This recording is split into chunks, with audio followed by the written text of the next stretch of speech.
ఒకప్పుడు ఇప్పుడు మనం కూర్చున్నాం కదా, ఒకప్పుడు మన షూటింగ్స్కి ఇక్కడికి రావాలంటే భయపడేవాళ్ళం. అమ్మో ఏంటి ఓషన్ పార్కా అని. ఓషన్ పార్క్ ఇప్పుడు మా ఇంటి నుంచి walkable distance.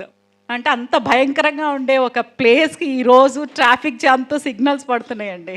So Shadnagar అనేది within no time, so అక్కడ కూడా అద్భుతమైన ఒక సిటీ కాబోతుంది. సో మీరందరూ మాలాంటి వాళ్ళందరికీ చక్కగా, అంటే మేము మాట వినం ఒక్కొక్కసారి, మీరు అలా ఫీల్ అవ్వద్దు. ఎందుకంటే ఎన్నిసార్లు కాల్ చేయాలి వీళ్ళకి, ఎన్నిసార్లు ఎక్స్ప్లెయిన్ చేయాలి, అబ్బాయి కస్టమరు చెప్పి ఎన్నిసార్లు చేసినా రియాక్ట్ అవ్వట్లేదని మీరు మాత్రం ఫీల్ అవ్వకండి. చెప్పినట్టు వాళ్ళు మాకు అర్థమయ్యే వరకు చెప్పండి, అస్సలు ఫీల్ అవ్వకుండా ఓపికగా వాళ్ళకి అర్థమయ్యి వాళ్ళకి అంటే కరెక్టే, మన జీవితంలో ఒక మంచి డెసిషన్ తీసుకునే టైం వచ్చేసింది, ఇప్పుడు మిస్ అయితే ఎప్పటికీ కాదు అనే ఒక భరోసాని నమ్మకాన్ని మీరే మాకు ఇవ్వాలి. సో ఆ జోష్తోనే మీరందరూ మా కోసం వర్క్ చేయాలని మనస్ఫూర్తిగా కోరుకుంటున్నాను.